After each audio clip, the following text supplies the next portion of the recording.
بینایی خوای بەخشندە و میرەبان سڵاو و ڕەحمەتی خواتان لێوە بینەرانی عزیز خۆشحاڵین لە بەرنامەیەکینەوە داهاتینەوە خزمەتان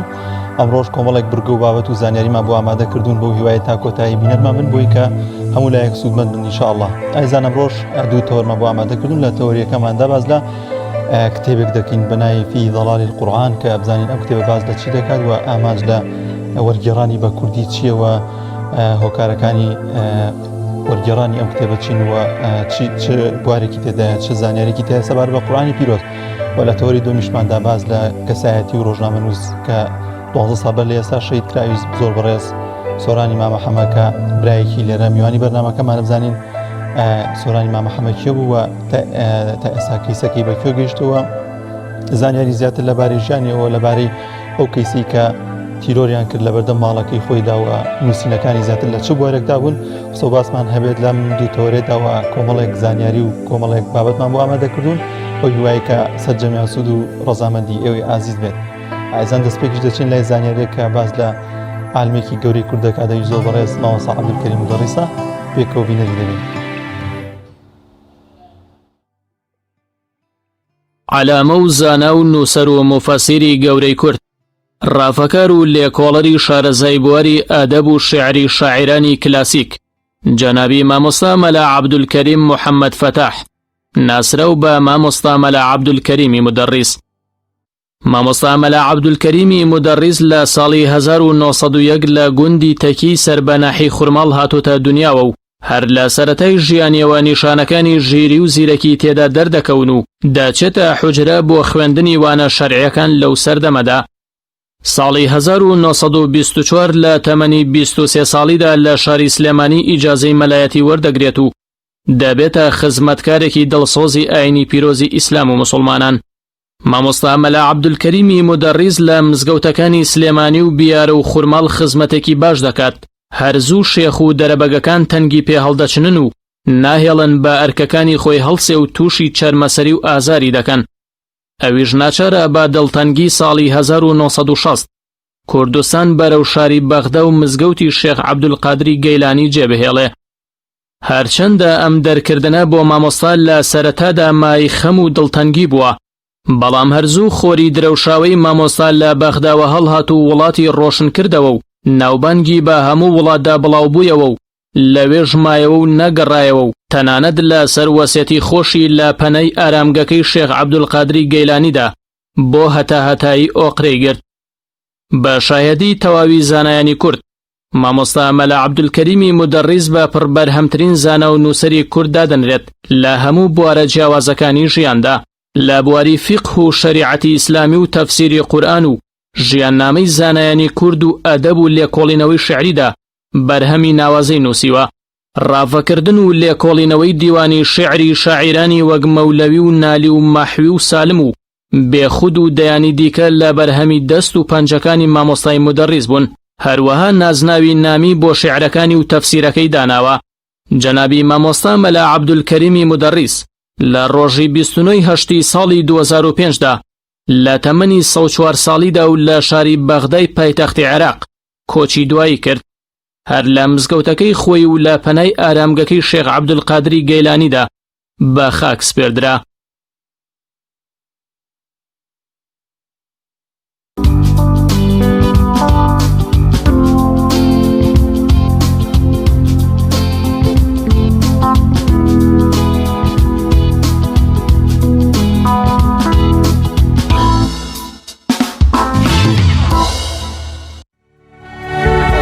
کتێبێکی دیکە لە بواری قورئانی پیرۆزدا هاتنی و کتێبخانەی کوردیەوە کە زۆر بەڕێز مامۆستا بورهان محەممەد وەرگێڕاوەتە تەفسیری کردو سەر زمانی کوردی. بزانین لەم کتێبەدا باز لە چی دەکات و ئامانج لە وەرگێڕانی ئەم کتێبە چیەوە، ئەم کتێبە تا چەند خزمەت بە ئاینی پیرۆزی ئیسلام دەکات. بۆ قسەکردنە سەر ئەم بابەتە میوانێکمان لە ئەستۆدیۆ ئامادەویش کە زۆر بەڕێز وەرگێڕی کتێبی لە سایەی فی ضەلال القورئان مامۆستا بورهان محەممەد. مامۆستا گیان زۆر بەخێر بێ. سپاس کە میوانی بەرنامەکەمان بووی. مامۆستا ئامانج لە وەرگێڕانی ئەم پەرتووکە چی بوو؟ ئەڵبەت ئامانجی سەرەکی هەر کەسێک کە عاشقی قورئانە شایەوێت هەم خۆی هەم دیگەران ئیسفادە لێ بکەن و کەلامی شیرینی خوای گەورە سوبحانەهو وتەعالا بناسن. ئامانج ئەجری و پاداشتی و ڕەزامەندی خوای گەورەیە بە دەرجەی یەکەم. دواتریش بەرچاوڕوونکردنی جەماوەری کورد بەم قورئانە، بەم کتێبە پیرۆزە. ڕاستیە ئەم قورئانە وا باوە بەسەر مردووە خوێنرێ، لە تەعزیە و پرسیە خەڵک بیرێکەوێتەوە، خەڵک بەکرێگرن لەسەر قەبران ئەی خوێنێ، لە حاڵێکە ئەم قورئاناتە بووی دڵە مردوەکان زیندوو بکاتەوە. لينذر من كان حيا. جا بۆ ئەمە بەسە ئەبێت دووبارە مراجعەیەکی خۆمان بکەینەوە بەرامبەر قورئان. خوای گەورە سوبحانە وتەعالا یعنی لوتفی لەگەڵ بەشەریەتە نواندووە، هەروەها وێڵی نەکردووە. ئەم پەیامە پیرۆزەی بۆ ناردووە بە ڕێزدارترین فریشتەیە بۆ ڕێزدارترین مرۆڤ و بۆ دەستەیەک کەوا بە دەوری پێغەمبەران صلی الله علیه وسلم کۆبوونەوە و ئەم قورئانیان پیادە کرد باڵچ و کەوت. و لە ڕاستیە ئەم قورئانە ئەم پەیامە ئەم ئیسلامە بە تونوتیژی و زۆرە ملی بەڵاو نەبووتەوە، چونکە زۆرە ملی دەوامی نییە. بەڕێستان ئەزانن زمانی بەعەز یعنی خەڵکێکی زۆر بە زۆرە ملی بوو بۆ باسی، بەس بەعەز نەماونیش نەمان. بەڵام ئەم پەیامە چونکە ئەچێتە دڵەوە، کەسێک دڵی باتێ لەبەرەوە ئامادەیە گیانی خۆی بەختکە بەستە نەزول نەکا لەو پەیامە و لەو بیر و باوەڕ و ئیمانی. لە ڕاستیە بە پێویستمان زانی بە تایبەتی نووسەری تەفسیری فیڵڤلال لە سژنە لە معاناتە لەسەرەوەی کەوا ئەویست ئەم قورئانە پیادە بکرێت لە ژیانە. سژن کرا و نەتیجە گیانی خۆشی بەخت کرد لە پێناوی ئەم قورئانەیە. ئێمە ئەبێت شارەزای بین،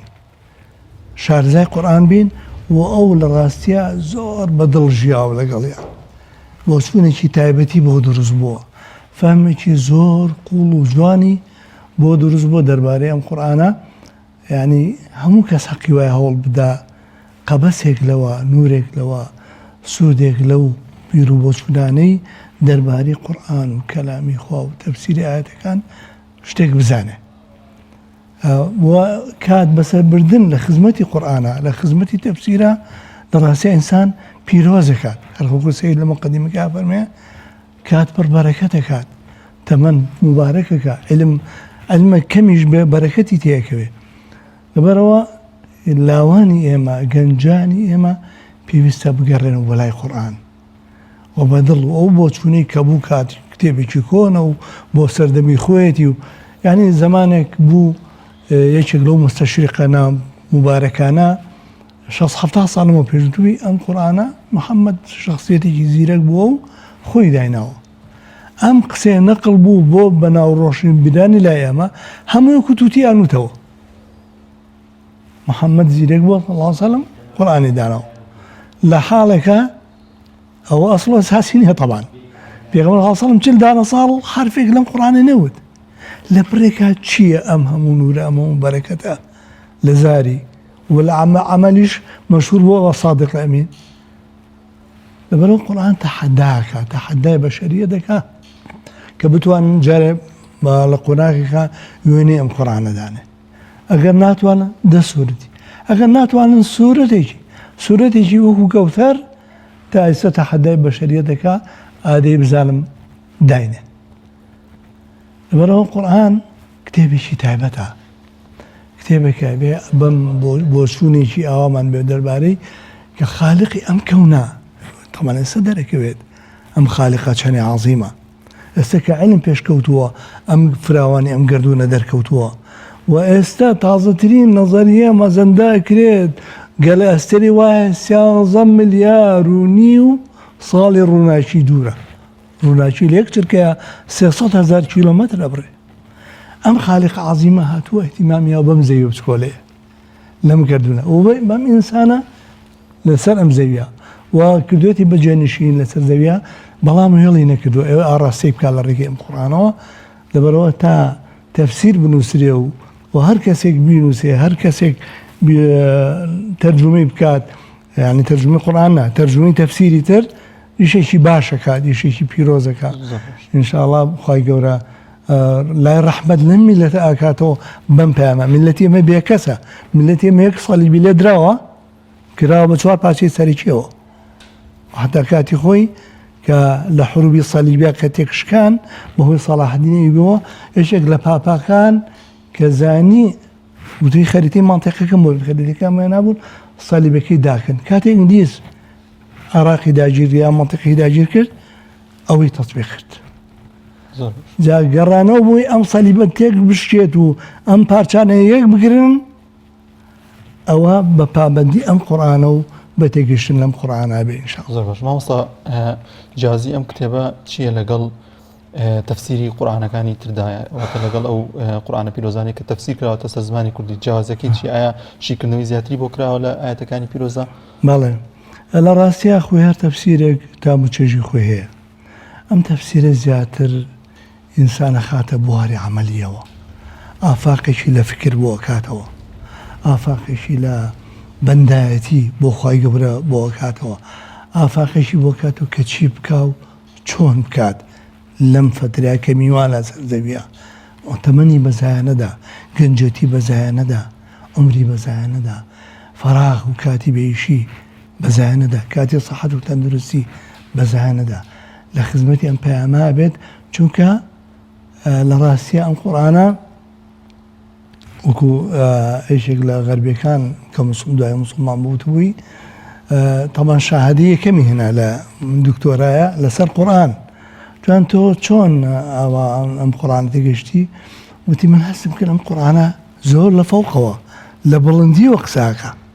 خۆی بە خاوەنی مرۆڤ ئەزانێ خۆی بە خاوەنی کەون ئەزانێ ئاراستەی ئینسانەکە ئەوە بکە ئەوە مەکە ئەمە دیارە بەشەر شتی وا ناکە کەسێک کتێبێکی دا نەناوە بەم شێوەیە ئاراستەی خەڵکەکە بکات مەگەر لە بوارێکی دەستکاوی ئەوش پێشنیارێکا داواکە بەس ئەم خوای گەورە سوبحانە وتەعالا ئەوامر دەدەکا ئەنجا پاداشی دانا بۆ کەسانی کە پەیڕەویەکەن بە هەشتێکی نەبراوە لە لایشی تریشەوە سزا و هەڕەشەی هەیە بۆ کەسانی کەوا یاخیە بن و پەیڕەوی ناکەن لەبەرەوە ئەم قورئانە بەم تێگەیشتنەوە سەید بەڕەحمەت بێ چۆتە خزمەتی و فەهمێکی قوڵ و جوان لە قورئان وەرگرتووە و یەکێک لە هەدافی ئەوەیە کە ئەم قورئانە پیادە بکرێ لە هەموو ئاستەکانە لە بواری سیاسیە لە بواری ئابووری و اقتصادیە لە بواری کۆمەڵایەتیە لە بواری خێزانیە لە هەموو بوارەکانە تەطبیق بکرێ چونکە خوای گەورە خێری ئێوە ئینسانە وقيل للذين اتقوا ماذا أنزل ربكم قرآن خۆی جێڕێتەوە ئەگەر بە ئیمانداران بوترێ باشە پەروەردگاریەوە ئەمە چێ نازڵی کردووە قالوا خەیڕا یەک کەلیمە جا سەید بەڕەحمەت لەسەر کەلیمەی خەیڕا تەفسیرەکە خێر بۆ دنیا خێر بۆ قیامەت خێر بۆ تاک خێر بۆ کۆمەڵ خێر بۆ هەموو بوارەکان خێر هەمووی خێر بۆ دنیا بۆ قیامەت. زۆر باش مامۆستا بورهان ئەم کتێبە دەقە و دەق تەرجمەت کردو یاخود وابەستەت کردو بە واقعی ئێستای کۆمەڵگاوە لە ڕاستیە خۆی لە وەڵەوە دەستم کردبوو بە تەرجمەکردنی جزئی تقریبان جزئی عەمە و تەبارەک و ذاریات لەو بەینا زیاتر سوورەتە مەکیەکانمە بەس بوو کە ئیتیمان بە جانیبی ئیمان و عەقیدە ئەو شتانەدا دواتر سبحانە تەعزیم مامۆستا شەماڵە خوا لێی خۆش بێ کە چوومە ژوورەوە بە تەعزیەخانەکە جەنابی مامۆستا عابیدین ڕەشید کە مفەکرێک و بیرمەندێک و برایەکی قەدیمە دانیشتوو بۆ تەنیشتی چۆڵ بوو چوومە تەنیشتیەوە دوای چاک و چۆنی ئەوانە پرسی فەرمووی مەشغوڵی چی دوتماڵە لە خزمەتی فی ظلالام دەستم کردووە بە تەرجمەکردنی فەرمووی زیلال لە ڕزوروفێکی تایبەت هانووسراوەتەوە ڕەگەڵ جیاوازی هەبێ هەندێک جار لە هەندێک بوارە لەگەڵ زۆرفی کوردستانە تۆ شتێکی تر بکەی باشە من پێشنیارەکەم وتی پێشنیارەکەم کە بیکی بە مەزدەرێکی ڕئیسی و سوودی لەوە بگری دەقنە خەڵکەی دەق تەرجمە بکەی بیهێنی لە کاتی مناسیبە ئەوە باشە من پێشنیارەکەیم ناڵم لە ساسە بەڵام وەرگرت دواتر مختصری فی ظلالم دەستکەوت فی ظلال خۆی 6 جەڵدی گەورەیە زەخمە کەسە کراوە بە 3 جەڵد مختصر کراوەتەوە مختصرەکە ڕۆنێ قسەکانی سەید کەم کرابێتەوە بەڵکو ئەوەی کە سەید نەخلی کردووە لە مەسادیری ترە ئەوانەی لێ لابراوە ئیتر من ئەوم دەستکەوت ئیتری شەکە سرعتی بۆ ژینا ئەگەر هەمووی تەرجمە بکرایە ڕەنگە لە 20 جڵدا جێگەی نەبوایەتەوە بەڵام ئیترەوەی شەکە سرعتێکیانە مختصەرەکە و پێشنیارەکەی مامۆستا بەڵام ئەو جەڵدانەی ئاخیری کە عەمە و تەبارەک و ذاریات و بعضی سورەتی تقریبا تا سورەتی سەبەیش زۆری تەرجمەی تایە بەڵام تەرجمەی حرفیش نییە ئەوڕم بە تەرجمەی حرفی نەچووکە مەفهومەکە شێوێنە مەفهومەکە وەرگرە جواندای ڕێژە بە لوغەیەکی ئەدەبی و قاری تێبگا و کاتێکی عەرەبیەکە خوێنێتەوە بزانێ ئەمە هیچ فێڵ و غەشێکی تیان نییە هیچ زیا و کەمیەکی تیان نییە زۆر باشە مامۆستا باس لەوە لە کاتێکی هەستیارە سەید نووسیوێتی ئەم کتێبە هەستیاری ئەو کاتە چی بووە جیاوازی چێ لەگەڵ ئێستاواتە تۆ ئەو هەستیاری و کاتێک کە هەبووە ڕنگدانە کردوتە ناو کتێبەکە بە واقعی ئێستا سەید بەڕەحمەت بێ لە زوڵفی قاسیە ژیا ئەو موسڵمانان ئێوە چۆن ئێستا هەموو لە سجن تون کراون ئەمە چەند جار ئەمە ڕوویاوە یعنی ئینسانی ماندار هەست دەکات خی گەورەوەی عەدادیان بکە سجن خۆی مەدرسەیەکی یوسفیە مامۆستا سەعید نورسی ناوی ناوە مەدرسەی یوسفی چۆن حەزەتی یوسف پێگەیتایە خی گەورە عەدادی کرد بۆی بێتە عەزیزی مسر دواتر ئەوە ئەو مسڵمانانش ئینشاڵڵا خی گەورە عەدادیانەکە ئەمیش وەکو کەسێکەوە لەو بوارە خزمەتێ بکە ئەوە نا عەزێتیان ناوە ئەوە نە ئیهانیان کرد ئەوە ئیهانەی مسڵمانیان کردبوو لەبەرەوە بەعزێ جار ئەوەی لێ خوێنێتەوە کە تەکفیری بەعزێک جیهاد بکە یاخود تەکفیری حتا مجتەمەعی جاهیلی بکە ئەو کاتە ینی وای لێ خوێنێتەوە بەڵام لە عموما کە سەیرەکەی سید بەڕەحمەت بێ زۆر جوان فەرموویەتی مەسەڵەن دڵ و دەرونی ئەم ئینسانە وەکو چی وایە وەکو ڕادیۆیەک وایە لە مۆجی قەسیرا بۆی بگەڕی ئەم سەرەکەی ئەو سەرەکی لەپڕ ئەیگرێت یاخود دەڵێ ئەو کەسێک کە تۆ زۆر بە خراپی ئەزانی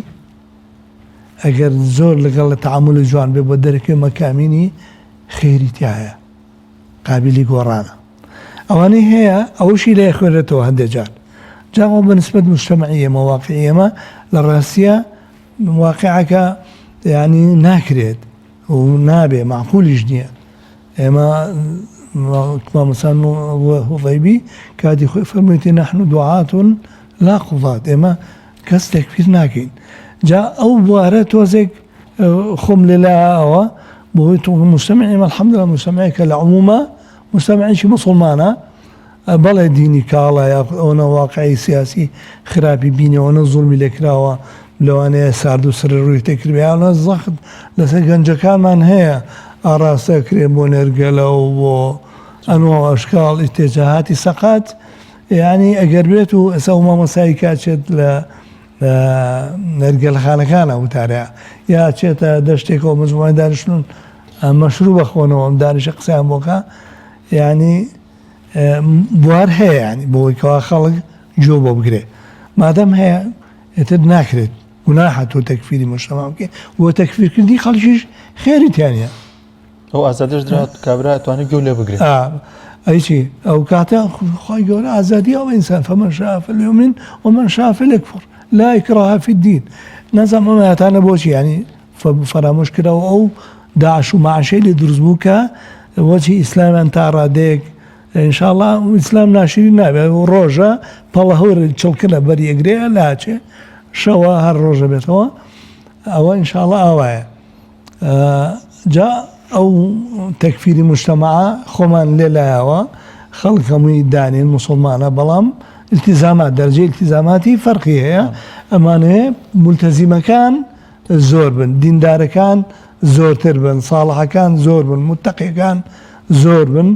لەبێ لە ڕێگەی خوێندنەوە لە ڕێگەی تاعات و عیبادەتەوە لە ڕێگەی چاکە و چاکەکاریەوە ئەبەو شێوە ئینشاءڵڵا ئەگەر ئەم جۆرە تەفسیرانە یا ئینسان لە خزمەتی قورئان خۆیان بێ بەدڵ کاریگەری هەیە ئەنی کەسانێکان لەو غەربا قورئانیش تێ ناکەن بەس کە گوێی لێگرن یا کەسێک دڵی ئێنێ یعنی هۆن فنووس بچ ئەڵەمان لە کەلامی بەشەر ناچێ وفعلا خۆ کەلامی بەشەر نییە کاریگەری هەیە جا مهم هۆی ئێمە بە دیدێکی نوێەوە بچینەوە خزمەتی قورئان و بە فامێکی نوێەوە بتوانین کاریگەری هەبێ لەسەر هەڵسوکۆتمان فێری بۆ نمونە لە زوڕفیشی ئاوایە کۆرۆنا وشتر لە ئارادایە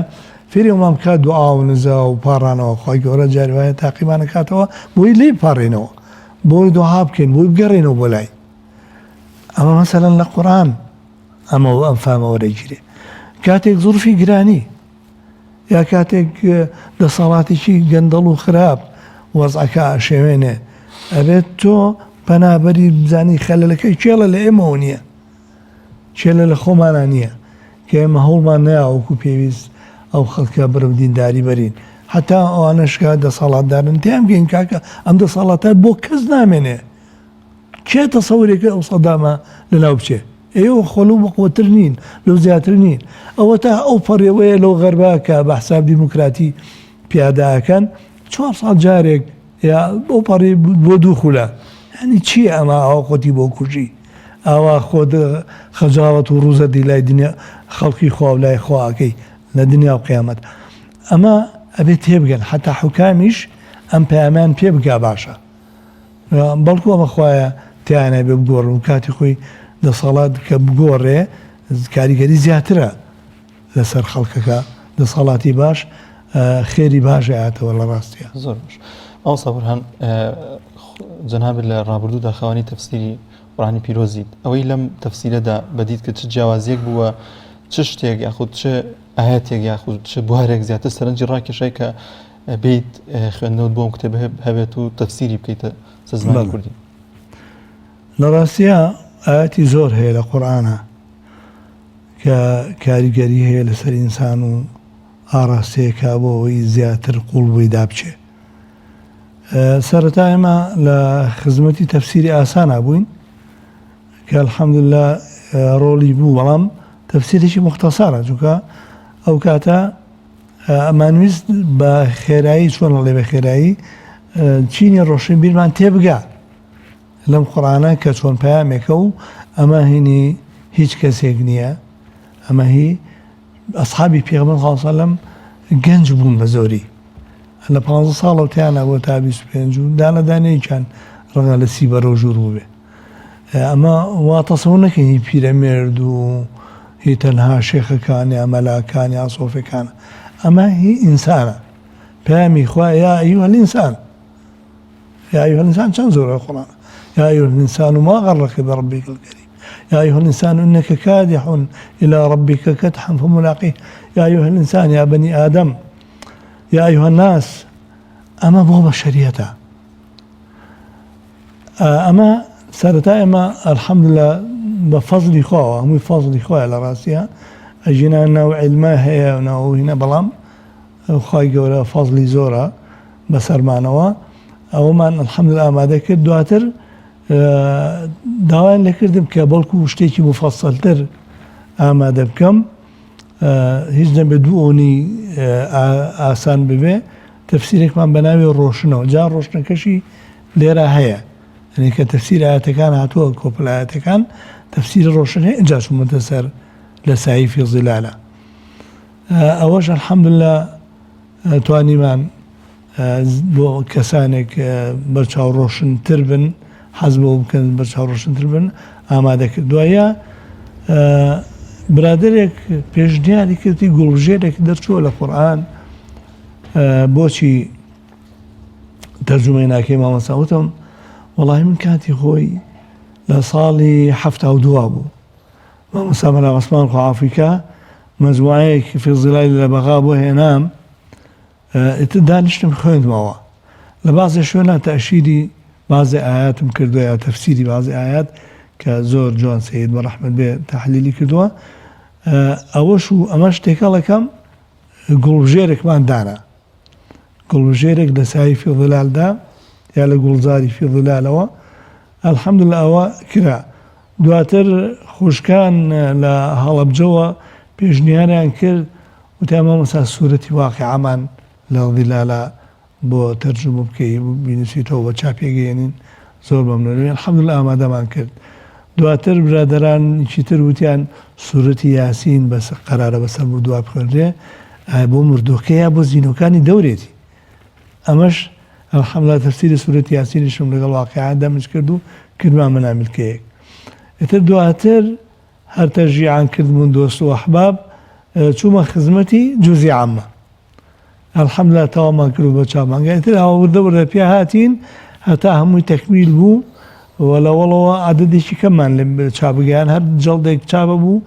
أمان جان بتشاب توابو غيان جان بتشاب تا الحمد لله قال الله بو لخواب الزبه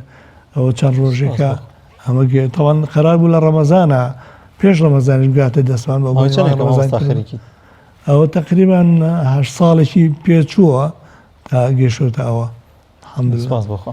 مامۆستا ئەو هەموو لە خزمەت قورئانە بووین لە تەفسیرە لە ماهەی چەند ساڵێکە چی فێر بوویت چ پەیامێکت وەرگرت کە ئێستا ژێمە سوودی لێ وەرگرن و بینەرانیش سوودی لێ وەربگرن لە ڕاستیە پەیامی بەندە و پەیامی هەموو ئیماندارێک کە لە خزمەتی قورئاندایە ئەوەیە لە ڕاستیە ئەم قورئانە هاتووە لينذر من كان حيا الذي خلق الموت والحياة ليبلوكم أيكم أحسن عملا إما تبقين كميوان لسر زەویە موقتين نازانين كي لەکوێ چۆن بەچی کۆتایی ئەم چەند ڕۆژەیەت ئەم تەمەنوان موقتە بەتابەتی ئەو جاری واشەیە کۆڕۆنە و شتیواش پێ هەبێ زیاتر هەستەکەی نزیک دوای کە تێپەڕبوونی زەمان یانی کە ئەگەیتە تەمەنێکیتر ڕەفیقەکانە نامێنن جاربایە سەیرێکی ئەملاتەکەی ئەولاکەی کاتە ئەبێت تێبگەین ئێمە موقتین ئێمە میوانین قیامەتیش زۆر نزیکە ئەم قورئان زۆر تەکید دەکات کە قیامەت نزیکە دوو بەڵگەی قورئانیش هەیە بەڵگەیەکیان خەوەکەی یارانی ئەشکەوت ئەصحاب الكهف کاتێک 309 دانە ساڵ خەویان لێکەوێ خەبەریان ئەبێ خوا گەورە خەبەریان ئەکاتەوە بە یەکتر ئەپرسن ئەبێ چەندێکە خەوتبین قالوا لبثنا يوما أو بعض يوم يعني ڕۆژێک یاخود بەشێک لە ڕۆژێک حەزەتی عوزەیر خوای گەورە 100 دانە ساڵ ئەیمرێنێ ئەو مردنە فأماته الله 100 عام ثم بعثه أي تۆ چەندێکە مردووی قال لبثت يوما أو بعض يوم قیامەتیش زۆر تەکید دەکات کە ڕۆژەی خەڵکی زیینۆ بێتەوە لەم يلبثوا إلا عشية أو ضحاها يعني ئەگەر تاقی بەیانی مرد بێ وازانە ئەوە ئێستا ئێوارەیە ئێوارە بێ وازانە بەیانی بووە اینجا لە لایەکی ترەوە ويوم تقوم الساعة يقسم المجرمون قسم أخون سيون أخون ما لبثوا غير ساعة ساعة بمعنى تابعشي كم للروج يا هر ساعاتك لم ساعتانك خمام ساعتي أزاني قيامة نزيكا وانا زين دودا 10,000 صال 20,000 صال جرقا كابين زۆر تاکیدە بەتایبەتی ئێمە لە فترات ئەخیری زمانین خۆڵانەی خۆی گەورە درێژی بکاتەوە بۆ 1000 ساڵیش بەڵام مهم وێ هەر کەسێکمان قیامەتی بچکۆلەی لێ بەرپا بێ و کاتێک بەخۆی ئەزانێت زین و بۆتەوە چۆڕا خۆ دوێنە دنیا بوو کەواتە ئەم مەفاهیمانە جوان تێبگەین وانەزانێت قیامەت دوورە وطبعا مسألة قيامة زور قرآن تأكيدي لسركها هنديك هي ولا يزالش عن إيمانا بخواها بلام إيمانا بزينوبونه قيامة نية قرآن زور تأكيدي لسر زينوبونه لسر لي برسينوي ورد فمن يعمل مثقال ذرة خيرا يرى ومن يعمل مثقال ذرة شرا يرى لسر وإن كان مثقال حبة من خردل أتينا بها وكفى بنا حاسبين أو أنا همي هي وخواهی گەورە باشتێکی ڕازانوتەوە هەرچی ناز و نعمەتە تایەتی ئەو حەزانە ئینسانەتی ئێمە هەر هیچمان حەز لە مردن ناکەین حەز لە پیری ناکەین حەز لە نەخۆشی ناکەین حەز لە کێشە و موشکیلە ناکەین حەز لە هەژاری ناکەین ئەمانە هەمووی لە دنیای خەمانەگرێ بەس هەمووی لە باشتا خواهی گەورە تحقیقی خات لەوێ خولود ئەبەدە الئابیدین ژیان بەردەوام لەوێ گەنجەتی بەردەوام لەوێ تەندروستی لەو پەڕی کەماڵە لەوێ هەرچی حەزی لێ بکەی هەرچی داوای بکەی خۆی گەورە بە ئاسانی پێشکەشت دەکات لە بەرامبەری چی ئەمە هەمووی لە بەرامبەری لێرە ساڵح بین کە ساڵح بوونەکەمان بۆ خۆمان قازانجا بۆ کۆمەڵگەشمان قازانجا يعني خواهی گەورە زۆر بەلوتفە لەگەڵ ئینسان خۆ هیچ قازانج ناکە هەمومان چۆ ڕۆژتەمان لەسەر خاک بێت و خەریکی دوعا و نەزا و لە خزمەتی قورئانەکە بین خواهی گەورە پێی گەورەتر نابێت خۆی هەر گەورەیە هەروەها هەمووشی خەریکی گوناه و تاوان بێ خۆی گەورە زەرەر ناکە خۆمان زەرەرەکەین بەڵام لە بەرامبەری چاکەکانەوە ئەو پاداشتە بێوێنەیە کە مەساحەیەک لە قورئان وەسفی باشتە مساحەیشی وەسفی دۆزەخە ئەوە بۆ شێوەیە لەولاو تەشجیعمانەکە لەولاوە حەزەرمان ئەیاتێ بۆی بەرەو باشتەکە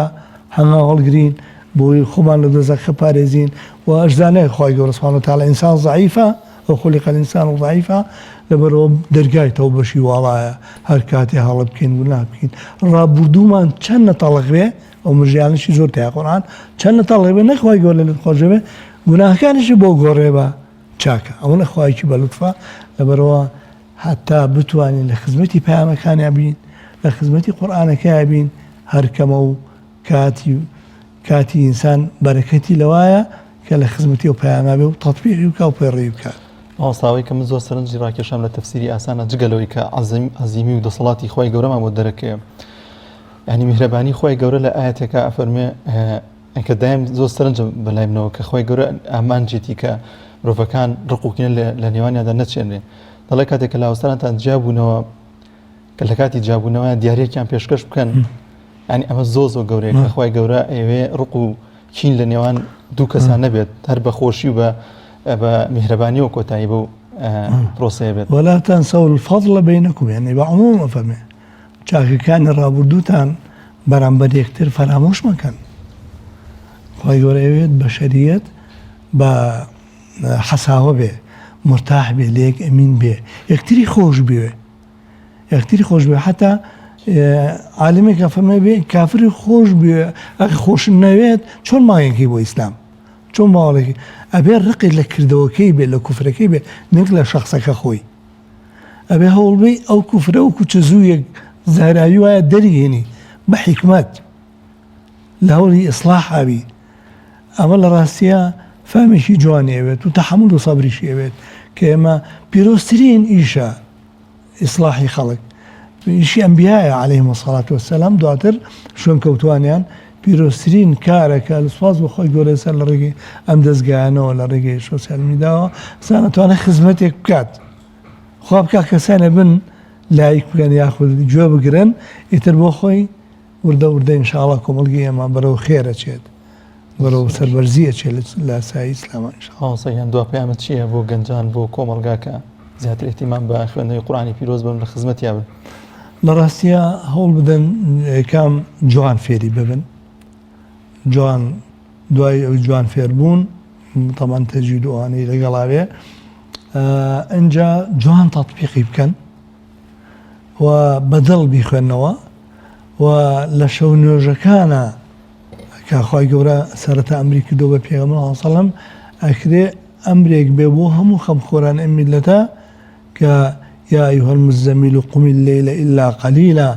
نصفه أو ينقص منه قليلا أو زد عليه ورتل القرآن ترتيلا أو زاد أو تيوشو لشوا ورجيريت بو إنسان الرجا بتواني بيامك جوان بكيني جا تحملي تعليق قصة وقصالوك تصرفات ناشرين بين زانيني خلقو أو شتانش هموي واقعاني وبرابر و پێغەمبەرە پاکانە کە سەرداریان پێغەمبەری خۆمان صلی الله علیه و سلم کراوە ئەجەما من و تۆ و ئەمرو زەید چۆن ناکرێ بەرامبەریان لەبەرەوە ئەم قورئانە فێری سەبرمانەکە هەمومان فێری سەبر بین فێری خۆگری بین و بەلغوا عنی وەلەو ئایە ئەوەی تە منتەهای ئەوەیە کە جوودە ئینسان سەرفیکە ئەگەر تەنها ئایەتێکیش بۆ بیگەێنە موسڵمانە بێت لە خەمی هەموو قورئانە بێ ئەگەر نا لە خەمی بەشێکیا بێ لە خەمی ئەوە بێ خەڵک پەیڕەوی بکە تەطبیقی بکات لە ژیانە ڕەنگ بداتەوە ئەم پێغەمبەری ئیسلام صلی الله علیه و سلم ئەگەر وردیشی کەینەوە خۆ ئەسڵی عەرەب نییە ئەچێتەوە حەزرەتی ئیسماعیل ناوەکەی دیارەکە عەرەب نییە حەزرەتی ئیبراهیم ناوەکەی دیارەکە عەرەب نییە و زۆریش ڕێی لەوایە کە کوردیش بێ لەبەرەوە ئەم پەیامە بۆ عالەمینە مادەم بۆ عالەمینە ملەتی کوردی سپاس بۆ خی گەورە ڕۆڵێکی جوانی بووە لە تاریخە هەم لە ڕزگارکردنی قودسا و سەلاحەدین هەم لەو هەموو زانا گەورانەی کە لە خزمەتی ئەم قورئانە بوون بە تەفسیری بۆ هەموو حوجرە پیرۆزەی کە هەیە بۆ هەموو مزگەوتانەی کە هەیە ئەوانە هەمووی دیارە ڕۆڵیان بینیوە ئێمە لەسەر ئەم ڕۆڵەی میلەتی کورد گەنجەکانمان بەردەوام بین ئینشاءالله خی گەورە عیزە دەبخشێت بەم میلەتە لە سای ئەم دینەیە ولله العزة ولرسوله وللمؤمنين جا مؤمنين شرني عرب به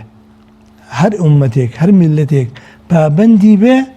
خی گەورە عزەتی پێ بەخشێ سەردەمانێک خی گەورە بە تورکی بەخشی بوو سەردەمانێک عربە سەردەمانێک ئێمە سەردەمانێک میلەتانی تر لەوانەیە خی گەورە ئیشێکی بەم میلەتە هەبێت کە الحەمدولله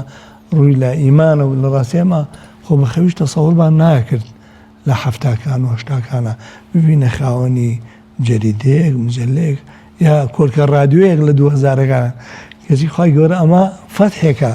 خی گەورە کردوێتی ئەم کەناڵانە هەیە سپاس بۆ خی گەورە کە پەیامی خی گەورە گەێنێ ئینشاءڵڵا ئیرادەی خی گەورە ئیرادەی خێری بەم میلەتە هەیە بە گەنجانی ئەم میلەتە هەیە ئینشاءڵڵا بەم دینە خی گەورە عیزەتمان پێبەخشێ سەربەرزی دنیا و قیامەتمان دەکات. ئەوستا بورهان محەممەد ئەمین مفەسیری قورئان زۆر سپاس کە میوانی بەرنامەکەمان بووین سپاس بۆم دەرفەتە خی گەورە پاداشی باتەوە زۆر سپاس بۆیەوە خی گەورە پاداشی خێرتان زۆر سپاس. بینەرانی عزیز دەچین لای ناوڕێک و دەگەڕێنەوە وڵاتە.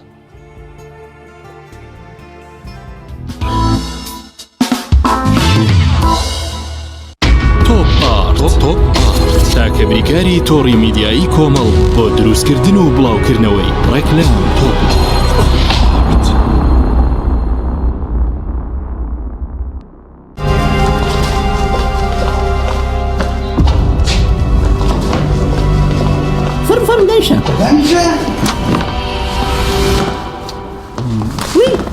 وازی لێ بێنە ئەوە پارەکە ڕاستەکە پارەکە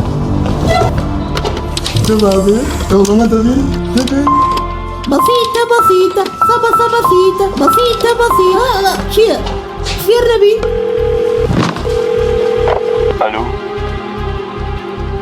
ئەلۆ برنجی مححموودە باجوە بگرن ئەکتەری سەرکی ڕێکلامەکانی ئێوە لای ئێمەیە جا ئەگەر هەفتە زۆر جا ئەگەر پارەیەکی زۆرمان نێنێ ئیتر ڕێکلام و مێکلامی برنجی مححمودیش ئونیش جار ئێستا جواب مەوێت برنجی مححمود ڕێکلامی ناوێ چۆن؟ برنجی مححمود ڕێکلامی ناوێ بسيطة بسيطة صبصة بسيطة شێ بوریا؟ ئەی تۆ ێستا نەگیرا بووی؟ ڕووبا بەوە ڕێکلام بوو ئایا ئەزانیت ئێمە پێشەنگ بووین لە داونلۆدی بێ سنوور و لە خێراییدا کە لە ناو شار و دەرەوەی شاری سنووری پارێزگای سلێمانی بەربڵاوترینین ئێمە فانسینێتین بەردەوامین لە خزمەت گوزاری ناوازەکانی ئینتەرنێت و نرخی گونجاوی ئۆفەرەکانمان تۆی خاوەنکار و کافێ و ڕێستۆرانتەکانیش دەتوانن سوودمەند بن لە خێرایی و خزمەت گوزارەکانمان بەڕادەیەک کە ببنەجێ ڕەزامەندی کڕیارەکانتان بەهۆی خێرایی ئینتەرنێتەکەت لە بەکارهێنانی یاری ئەلکترۆنیەکان و سەرجەم ئەو ئامێرانەی کە ئینتەرنێتیان پێویستە فانسینێت هەمیشە ئینتەرنێتی بێسنوور ژماری تەلەفۆن 070 224 75 74 یان 050 194 36 37. ئاسوودەیی دایکان ئەو کاتەیە کە لە ئاسوودەیی مناڵەکانیان دڵنیابن بۆ ئەوەی ماڵ هەمیشە زەردەخەنەی لێ ببارێ ئەبێ جگەر گۆشەکانمان دایبیەکانیان لە باشترینەکان بێ دڵنیابین لە خەوی قوڵ و ئارامی مناڵەکانمان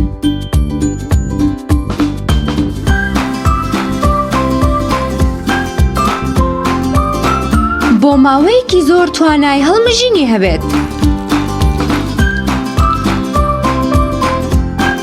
تونند و تۆڵ بێت و پارێزگاری جەستەی ناسکی بێت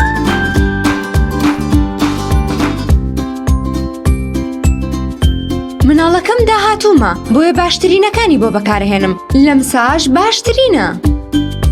لەمسا دڵنیایی ماڵەکانمانە خۆشی بێترشی بێ لە هەفتەیەکە زۆرترین خواردن بخۆین برنجە. جا چ برنجێک لە تام و بۆن جیاواز بێت و دەنکەکەی درێژ بێت. ئەوە قسەی من نییە، بەڵکو زۆربەی شێفە شارەزاکانی ناو چێشتخانە وا دەڵێن.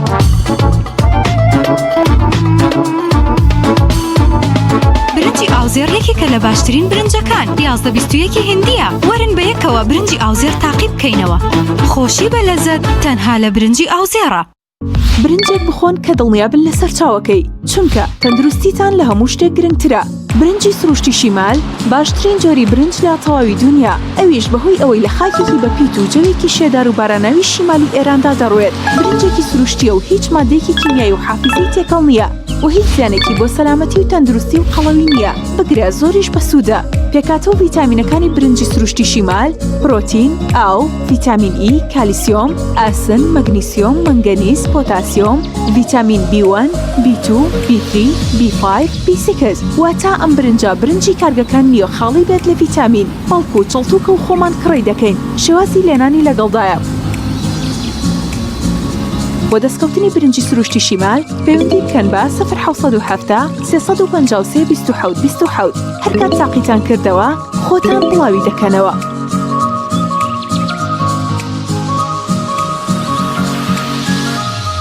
تۆپ ئارت تاکە بریکاری تۆڕی میدیایی کۆمەڵ بۆ دروستکردن و بڵاوکردنەوەی ڕێکلام تۆپ.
وەڵا بینەرانی عزیز لەم تەوەرێماندا باز لە شەهیدکردنی سۆرانی مامە حەمە دەکەین کە 12 ساڵ بەر لە ئێستا لە بەردەم ماڵەکەی خۆیدا شەهید کرا. ئەو زۆرێک لە نووسینەکانیدا ڕخنە و لە دەسەڵاتی کوردی و باز لە خیانەتەکانی دەسەڵاتی کوردی و حیزبی کوردی دەکات لە مێژووی سیاسیدا هەمیشە لەو سەردەمەدا ڕخنەی هەبووە لەوەی کە دەسەڵاتداران بەرپرسەکان هیچ بەدەم هاوڵاتیانەوە نین و هەمیشە لە خەمی خۆیاندان و خیانەت دەکەن و گەندەڵێکی زۆر لە نێوانیاندا هەیە کە لەو سەردەمەدا دەتوانی بڵین تەنها کەسێک بوو کە دەست بۆ ئەو مەلەفانە بەرێت و ئەو وردەکارە سیاسیانی کە هەبوون بیان خاتەڕ و ئەو هەمیشە باسی لە خیانەتەکانی دەسەڵاتی کوردی کردووە. 15 ساڵ بەر لە ئێستا لە نووسینێکیدا کە ئێستا دەیخوێنین و ئاماژی پێ دەکەین باز لە خیانەتی کورد دەکات و باز لەو دەکات کە هەمیشە ئەوان لە خەمی خۆیاندا بوون کە دەڵێت خیانەت لە ناو دەسەڵاتی کوردی تا بووەتە فەلسەفە و فاکتەرێک بۆ مانەوەیان لە دەسەڵات ئەوانی ئەمڕۆ خۆیان بە سیاسی و خاوەن خەباتی کوردایەتی ئەم هەرێمە دەزانن لە خۆیان ورد بوونەتەوە کە ئایا ڕۆژێک خەبات و سەروەریان هەبوو بۆ بزافی ڕزگاری خوازی دۆزی کورد لە مێژوودا جگە لە کوردکوشتن و خیانەتی نەتەوەیی بوون و بە کۆی لەبوون و جاسوسی وڵاتانی دراوسێ و جیهان شتێکی ئەو تویان نەبووە کە ئەمە 15 ساڵ بەر لە ئێستا نووسێتی دەوترێت دەڵێت کە بۆ ئێستا نووسراوە. وە قسەکردن لەسەر ئەم تەوەرەیە برایەکی زۆر بەڕێز سۆرانی مامە حەمە خۆی گەورە لێی خۆش بێت و بە شەید قبوڵی کات میوانی بەرنامەکەمانەوەی زۆر بەڕێز فەرمان مامە حەمە کاک فەرمان زۆر بەخێر بێت سپاس کە میوانی بەرنامەکەمان بوو. زۆر سپاس دەستخۆشتان لێکم. دەمێت لەوە دەست پێ بکەین سۆرانی مامە حەمە کێ بوو؟ مەڵێ بیناسی مەڵێ سۆران دیارە بە دیوێکی پێویست ناکە بیناسی لەبەرەوەی سۆران هەموو کوردستان و دەروێش تا ڕادەیەکی کوردستان است. بەڵێ سۆران ڕەمزی بەگژاچوونەوەی گەنداڵکاران بوو. بەڕاستی سۆران بەوە ناسرا بوو زۆر دژەباو بوو. ئەو سەردەمە کە سۆران ئەو شتانەی ئەوت ئێستا خەڵک پێی پێئەبا و باسی ئەکا. سۆران کەسێک بوو لێواولێ لە خەمخۆری بۆ نیشتیمانەکەی بە تایبەت بۆ کەرکوو دژ بە گەندەڵکاران. لەوێ زیاتر ئەو بابەتانی خودت ئەو مەلەفانەی باسە کرد کە لەو سەردەمەدا نامۆ بوون کەس دەتوان بڵێم کەس نەیدەوێرە باسییان کات بەڵام لە ئێستادا شتەکە سادە بووەوە دڵنیام پێشتیش ئاماژان پێکراگەر بمایەسا تیرۆ نەدەکرا. بەڕاستی ئەو سەردەمە من بەڕای من وایە ئەو سەردەمە دەسەڵات لە ئێستا باخلاقتر بوو. دەسەڵاتدارانی هەرێمی کوردستان لە ئێستا لەو سەردەمە زۆر بێباکترن. ئەوەی کە سۆران لەو سەردەمە ئەوێت دەسەڵاتداران ڕەنگە شەرمێکیان کردە ئێستا زۆر لەو سەردەمە بێشەرمترن بۆیە خەڵتیرۆر ناکرێت. سۆران بەڵێ دڵنیای بمایەتە ئەم بێشەرمەی ئێستای دەسەڵاتدارانی هەرێمی کوردستان ڕەنگە تیرۆر نەکرایە. زۆر ڕاستە. زیاتر نووسین و وتارەکانی لە چ بوارێکدا بوون؟ دقیقتر بڵێن هۆکاری تیرۆرکردنەکەی چی بوو کە بەر لە تیرۆرکردنیشی هەڕەشەی لێکرا بوو؟ بە دڵنیایەوە تیرۆرکردنی سۆران هۆکارەکەی ئەو بابەت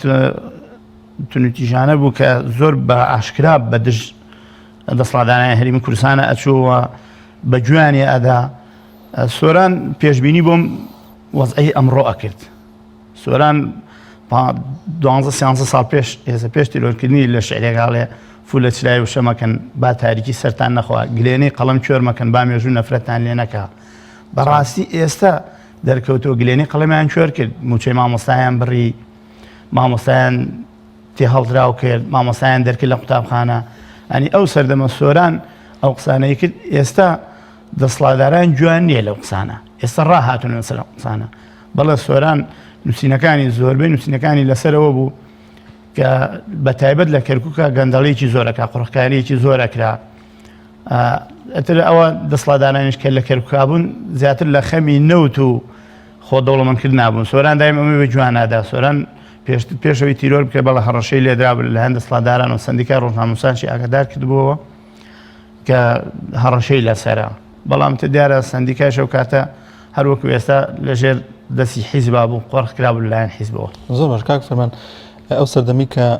هەڕەشەی لێکرا بوو لەلایەن سندیکان لەلایەن ڕۆژنامەنووسان ئەو سەردەمە خەمساردیەک هەبوو. زۆر جا من بیرمە باز لەوە دەکرا دەیان و دەمانە بۆیەوە ئەکەن ڕاز ناکەن هەڕەشیان لێ ناکرێت بۆ ئیقامە و بۆ خارج ئەوەکەن. ینی لە ئێستادا ئەگەر ڕۆژنامەنووسی هەڕەشەی لێ بکرێت تا چەند گرنگە کە گرنگی پێ بدرێ بەدەم کەیسەکەیەوە بچێت بەدەم ئەوەیە بچێکە نەبادا تیرۆر بکرێتەوە. بەدڵنیایەوە گرنگە بەدەم کەیسەکەیەوە بچن بەڵام ناچن وەکو ئەوی کە بینیمانە لە دوای سۆرانی خەڵک تیرۆر کراوە. ینی تەنانەت دۆسەکەی وا گۆڕەکرا بە تیرۆریستیش زۆر حکومەت لەوە بێ باکە کە چی بکە حکومەت بەڕاستی بۆ خۆڵکردنە چاوی خەڵکە ئەجیناوەتان ڕۆژنامە نووسێک لە جنوب تیرۆرەکرێ حکومەت ئێرەم لێرە ئیدانەیەەکە بۆ تیرۆرکردنی سۆران حکومەت ئێرەم ئیدانەیەکی ڕسمیشی نەکرد ینی بۆ خۆڵکردنە چاوی خەڵکە لە ڕابردووشتا کە ویست بێتە مەراسیمێکی بۆ ئەنجامدن نیانێشتوە بەڵێ ئێمە 2 ساڵ پێش تەنانەت نیانشت مەراسیمەکەیش بکەین بەباشی ڕێگریان لێکردین لەوەی کە مەراسیمێکی لە پێناوچی بوو وڵی تەبەن لە پێناوچی لە پێناو باڵباڵێنی ناو حیزبەکان لە پێناو ئەوەی کە ئەم حیزبە لێرە بڵێن یەکێتیشمانی کوردستان بە حەقت باڵە دەست بێ ئەمە زۆر گلەیمان لە یەکێتی هەبووە و کاتێش داوامان کرد کۆنگرەیەکمان بەس ڕۆژنامەنووسی داوامان لە یەکێتیکە ڕوونکردنەوە بدا هیچ ڕوونکردنەوەی چانەدا ئایا لە پای چی تەنانەت نەتوانی کۆڕ بۆ شەیدەکەت بکە ینی کۆڕکردن بۆ شەیدەکەەوە کۆوایە تۆ تعزیێت هەبێنێن تازیەکەش بکەیت هیچ ڕوونکردنەوەی چانەدا تاکو ئێستا نیانشت کۆڕەکەش بکەیت زۆر باش کاک فەرمان ئێوە چۆن هەواڵی تیرۆرکردنی کاکە سۆرانتان پێگەیشتووە چۆنێتی تیرۆرکردنەکەی چۆن بوو تەمەن من ئەو شەوە کوڕێکی ناسیارمان بە تەقینەوە تیرۆر کرا شەید خەبات سەیخەریب لە ماڵ کوڕێکی ئامۆزام دانیشتم تەلەفۆنیان بۆ کرد تویان فلان کەس شەید بووە وا جەنازەکەی بۆ مستەشفای ئازادی کردکردن من لەگەڵ ئەو کوڕی ئامۆزامە بۆ سەر جەنازەکەی ئەوە ڕۆیشتین بۆ خەسەخانە لە ڕێ بووم گەردەخانی خوشکم تەلەفۆنی بۆ کردم و بە هاوار و گریانە و تیفراکەوە تەقیان لە سۆران کرد سۆرایان تیرۆر کرد تقریبا لە 9 بۆ 8 شەو بوو لە دەرگای حەوشیاندا بوو هەروەکو چۆن میوان لە دەرگای حەوشە بە سۆران بەدڵە پاکەی خۆیەوە بەرەو دەرگای حەوشە ڕۆیشت بوو ئەو دەستەڕەشە یەکسەر تەقیان لێ کرد بە تیرۆریان کرد بوو هەر لە دەست بە جەلەوەیگانی سپارت بەڵێ لە ماوەی چەند بڵێن دقەیەکە ئەوەی کە من گەیشتمە تا گەڕامەوە بۆ ماڵ دراوسەکان بردویان بۆ مستەشفا گەیشتمە مستەشفا نەما بوو مەڵێ بکوژانی تا ئێستا دیارن کەیسەکەی بەکوێ گەیشتووە وڵی بکوژانی دیارە ئەم تیرۆری سۆرانە تیرۆرە ئامە نیە لە دنیای ئەم تیرۆرێکی کوردیە لە ناوچەیەکی کوردنشینا تیرۆر کراوە ئێمە پەنجەی تۆمەتیش بۆ دەسەڵاتدارانی حکومەتی هەرێم درێژەکەین هەتاکو کەیسەکە یەکلا ئەکەنەوە لەبەرەوەی لەو سەردەمەوە تاکو ئێسش حکومەتی هەرێم هیچ بەرەو پێشوونێکی نەکردو بۆ کەیسەکە بڕوان ئەکەین هیچیش بێت تامان لەسەر دەسەڵات بن خۆتان هەوڵێکتان داوە لە دادگا لە دادگا تەنانەت ئێمە ویسمان لەبەرەوەی ماڵواناتەوە سلێمانی پێشتر لە سلێمانی ویسمان لە دادگای سلێمانی کەیسەکەمان وەرگن تا ئێستا کەیسەکانیش لێ وەرنەگرین لە دادگا و لە ئاسایش کەیسەکەتان بەجیایی نەکردووە دادگەکانی جیهانی و دەوڵەتەکان تێبگەن کە ڕۆژنامەنووسێکی سەربەخۆ لە پێناو ئازادی و لە پێناو گاندی دەنگی حەق شەید کراوە وڵی قوڵسوخارەکان هەمووی گەڕاوین شوێنەکان هەمووی گەڕاوین چەندین جامن لە قوسخانەی ئەمریکا لەگەڵ کۆمەڵە برادرە دانیشتین تیان مانگەیانوە لێرە لە هەولێر هەمووی تێگەیشتون بەڵام وەکو ئەوی بڵین دادگای نێودەوڵەتی نەخێت تا ئێستا نەچێت بواری بچێت فەرمان وەک خۆش ئاماژە پێکرد پێشتر ئێوە هەر خەباتان کردووە لە ڕزگاری خوازی کوردەوە دژی حزبی باس و ئەوانە جەنگاون باشە ئەویان بیر نەبوو کە ئەو خەباتەتان کردووە ئەو خزمەتتان کردووە کە هیچ ناگەنجێک ڕخنی گرتووە ئەتوانە بانگی کەم و کۆمەڵە قسەی لەگەڵا بکەم و ئێمە وەکو لە ماڵەکەی خۆمان حەفدە شەیدمان ئێمە لە سەردەمی شەڕی کافر ئیسلامی بڵێن مامەیەکم شەید بووە کە مامی باوکمان شەید بوو ینی لە سەردەمی کۆنەوە تاکو ئێستا بەردەوام لە شۆڕشەکانە دەستی خەباتمان هەبووە بەڵام ئەوان هیچ ڕچاوی ئەویان نەکرد ئێمە تەنانەت سۆران لە بنەماڵەکەمانە تاقە گەنج بوو جێی ئومێد ئێمە بێت لە ڕێی قەڵەمەکەیەوە بتوانێت خزمەت بە کوردستان بکە ئێمە وەکو چەکدار بووینە خزمەتمان کردووە من تەنانەت خۆم هیچ قۆناغێکی خوێندنم تەواو نەکردووە دڵمان زۆر بە سۆران خۆش بوو کە قۆڕاتی چەکداری کۆتایی هاتووەمدا سۆران بە قەڵەمەکەی بتوانێت خزمەت بە نیشتیمانەکەمان بکە بە تایبەت شاری کردبوو بەڵێ ئەوان لەبەرەوەی بەرژەوەندەکانی خۆیان نامە بەس بە زیاتر ئێمە پێمان خۆش بوو ئێمە ئاگدار بکراینەوە وەکو کەسوکاری کە بڵێن کوڕەکەتان زیادە ڕێوی ئەکا بە زبانی ئەوانە لەو زیادە ڕێی نیە ئەوەی کە سۆرانەوی ڕاستیە ئەوەی کە سۆرانەوەی دیفاکردن بوو لە مافی خەڵک و چەوسانەوەی خەڵک باش کاک فەرمان بەدەر لە کاری ڕۆژنامەوانیەکەی کەسایەتێکی چۆن بوو هەڵسو کەوتی چۆن بوو سۆران ئەوەی کە ناسایە بە کەسایەتێکی تۆزێ وشک و مۆن دەرەکەوت بەڵام ئەوەی کە تێکەڵیە کرد ئەو کاتەی زانین سۆران چی مرۆڤێکە سۆران مرۆڤێکی زۆر دڵپاک زۆر لە سەرخۆ زۆر گەنجێکی باوتەمیز ئەتر سۆران شاعیریش بوو تەبەن کتێبی شعریش هەیە سۆران کەسێکی زۆر ڕۆشنبیر بوو لە بواری هونەرە ئیشێکرد شانوە کەسێکی زۆر تێگەیشت بوو. زۆر باشە. بەدەر لە کاری ڕۆژنامە وتر شعریشی هەبوو زیاتر شعرەکانی سیاسی بوون چۆن بوو؟ بەڵێ وڵای شعرەکانی هەمە جۆر بوو. شعری هەیە، کتێبێکی هەیە بۆمان چاپ کردووە، کتێبێکی شعری هەیە وەرزی لە تااقەتی. زۆر باشە. لەم ساڵدا نیەتان وایە کە دووبارە یادی تیرۆرکردنی بکەنەوە؟ بەڵێ بەدڵنایەوە نێتمان هەبوو، بەڵام بۆبوونی ئەم وەزعی کە ئێستا هاتووەتە پێش نەخۆشی کۆرۆنا ئەو مەراسیمە گەورە و خەڵات بەخشینە ناکرێ وەکو ساڵان، بەڵام هەموو ساڵێ وەکو نەریت چوونمان هەیە بۆ سەر مەزارگاکەی، سەردانی مەزارگاکە یەکەین و لەگەڵ ڕۆژنامەنووسان و کۆمەڵە دۆست و کەسوکارە سەردانیەکەین وەکو ساڵان کرد. کافە بیتان لەوە نەکردوتە نووسینەکانی یاخود ئەو وتارانی کە نووسێتی لە کتێبێکدا لە پەرتوکێکدا چاپی بکەن و کە وەڵی بەدڵنایەوە بیرمان لێ کردەوە، بەڵام ڕۆژنامەنووسان ئاشنا بن بەخۆی. بەڵێ بەدڵنایەوە بیرمان لێ کردێتەوە، بەڵام تا ئێستا بوارمان بۆ ناڕەخسا بوو، بەبوونی ئەم هەلومەرجی لە وڵاتە هەیە و هەم باری ئابووری و هەم ژیان دڵناخۆشی خەڵکو و تا ئێستا بۆمان نەگونجاوە. لە بنەماڵێکی ئێوەدا دووبارە سۆرانێکی کە هەیە کە بۆ شازە بوێری و جورئەتی هەبێت کە هەمیشە ئاوا بە باز لە گەندەڵی و نادادی و بەدڵنیایەوە ئێمە هەمومان خۆمان بە سۆران نەزانین، هەمومان خۆمان بە سۆران نەزانین. ئەو ڕچکە ڕێبازی ئەو کردێری تاک و دڵۆپ بە خوێنێک لە لەشمانە مابێ دیفاعی لەکەین و لەسەر ئەو ڕێژکەی ئەوە بەردەوامە بین. ئومێ دەکەم گەنجمان هەیە کە پێ بگا ڕچکە ڕێبازەکە ئەو زیاتر بگرێ ئینشاءڵڵا. کاک فەرمان ئەگەر باز لە کەیسەکەی بکەینەوە،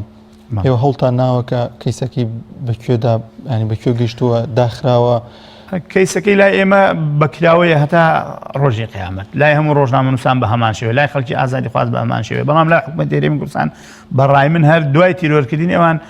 کەیسەکەیان داخستووە. لەبەرەوەی ئێمە کەیسەکە تەنانەت نەگەیشتە مەحکەمەش، هەر لە مەرکەزان مایەوە کەیسەکەمان، چونکەم داوای بەڵگەیشیانە کرد کە من پەنجەی تۆمەت بۆ جەنابەت درێژکەم، بۆ کەسێ درێژکەم بڵێم فڵان کەسە. ئەم باندە منەظەمەیش کە تیرۆر ئەکات تەمەن ئاسەوارێ جێ نایرێ کە تۆ بۆ شێوەیە بتانی بەڵگە کۆکەیتەوە، بەڵام ئەوەی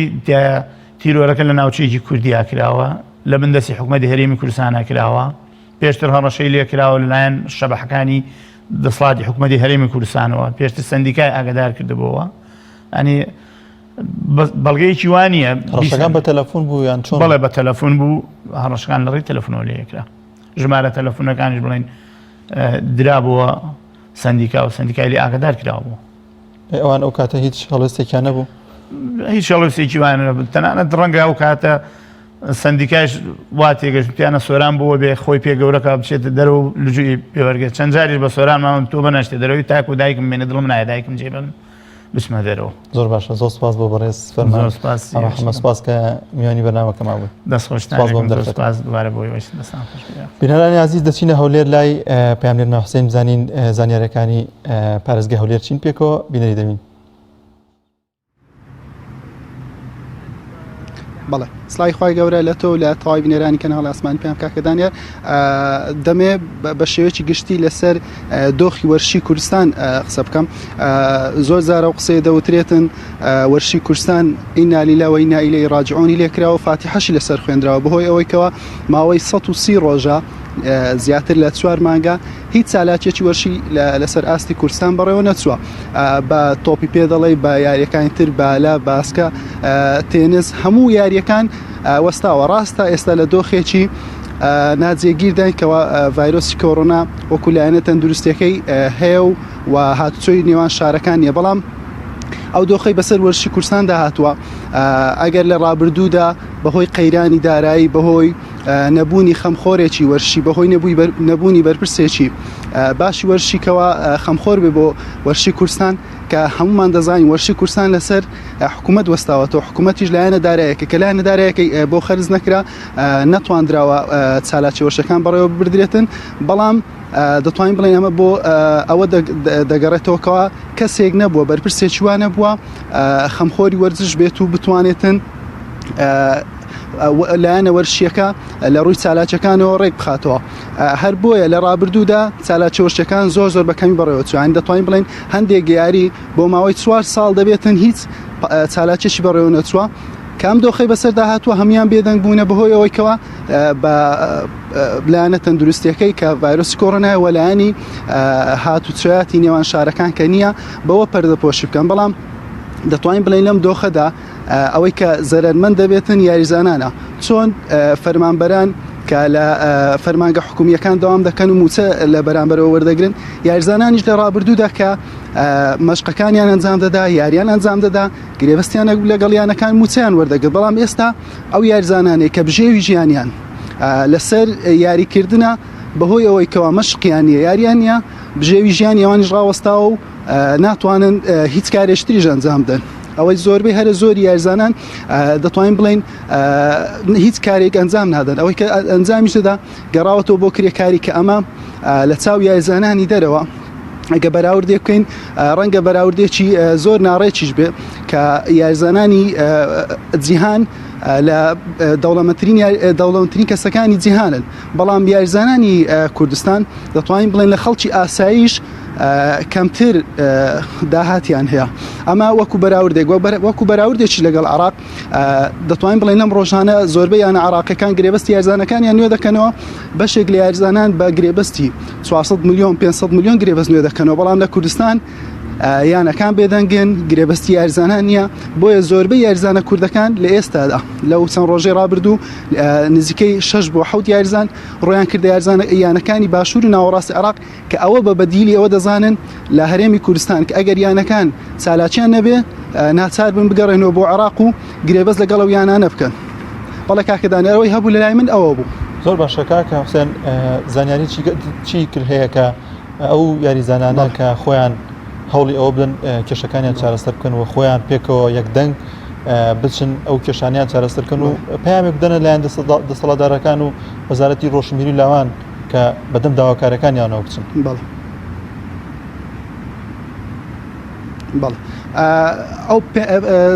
قسەمان لەگەڵ زۆربەی یاریزانەکان کردووە ئەوەی کە ئەوان پەیامی ئەویان هەیەکەوە حکوومەت کێشەکان چاسەرکە بەڵام لایەنی حکوومەت دەگەڕێتەوە سەر بەرپرسە وەرشیانێکە لە نێو حکوومەت کار دەکەن کە ئەوانیش هیچ ڕۆڵێکیان نەبووە لەو بابەتە دەڵێن حکوومەت تووشی قەیران بووە و ناتوانێت هیچ داهاتێک بۆ وەرزشدا بین کاتن ئەمەش کێشەیەکی گەورەی بۆ لایەنی وەرشی دروست کردووە و نەبوونی دادگایەکی یەکلاکەرەوەی وەرشیش کە زۆر جار حەقی یاریزانان دەخورێ بنمونە ئەگەر یاریزانێک لە وەرزی ڕابردوو گرێبەستی ئەنجام دابێ لەگەڵ یانەیەک بڕەپارەیەک بەڵام ڕوبعی ئەو پارەیەشی وەرنەگرتووە و کەسیش نییە داکۆچی لێ بکاتن و بەهۆی ئەوەی کەوایانەکانیش زۆربەی هەرە زۆری سەر بە حزبەکانی لایەنی دەسەڵاتن لە سۆنی زەوز لە زۆنی سەوز سەر بە یەکێتی و لە زۆنی زەردیش سەر بە پارتی تەنها چەند یانەیەکی کەم نەبێتن کەەوە سەر بە لایەنەکانی ترن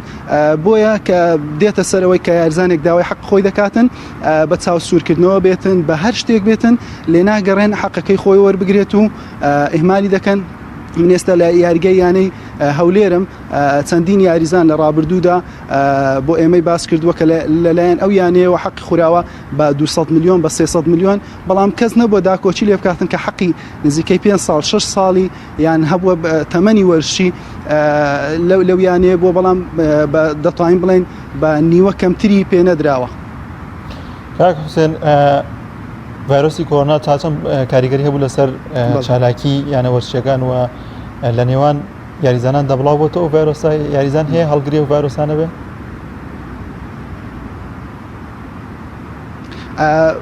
بێگومان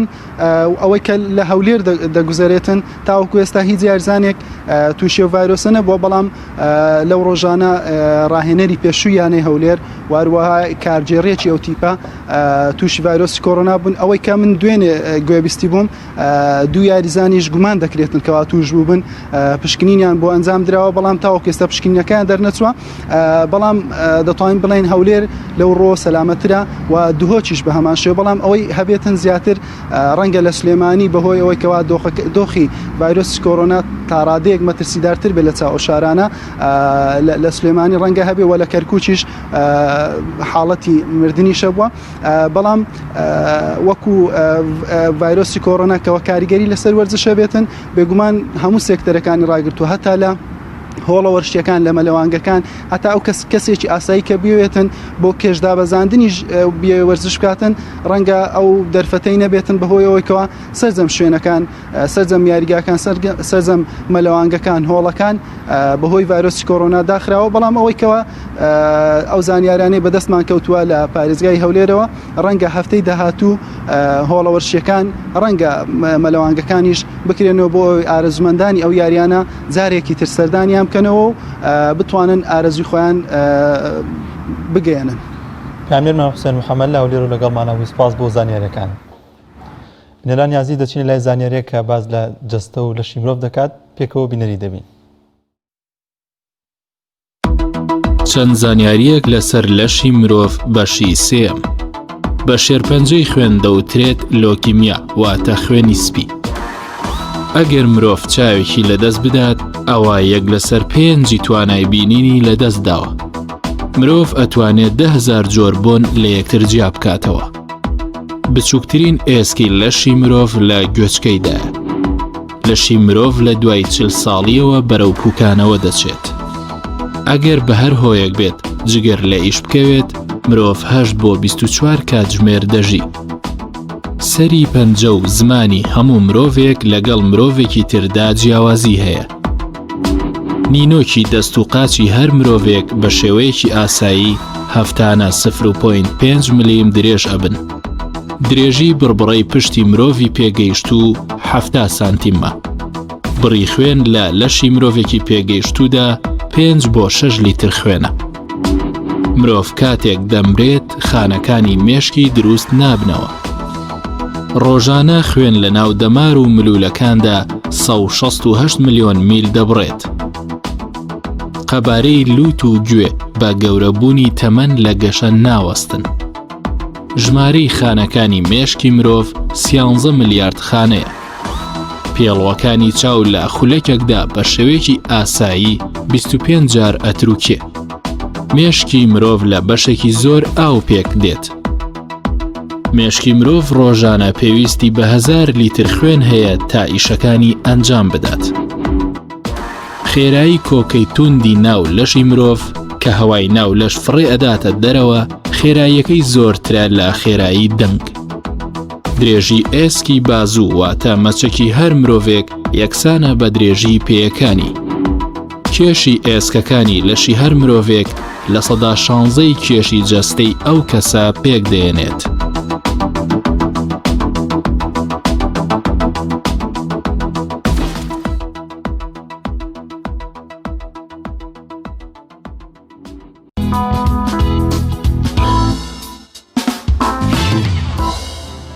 بینەرانی عزیز بە یارمەتیە و کارانم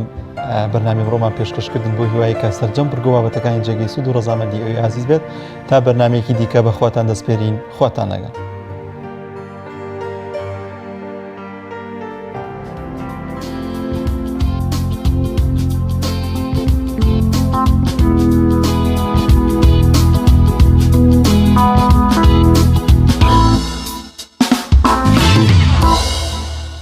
لم ألقي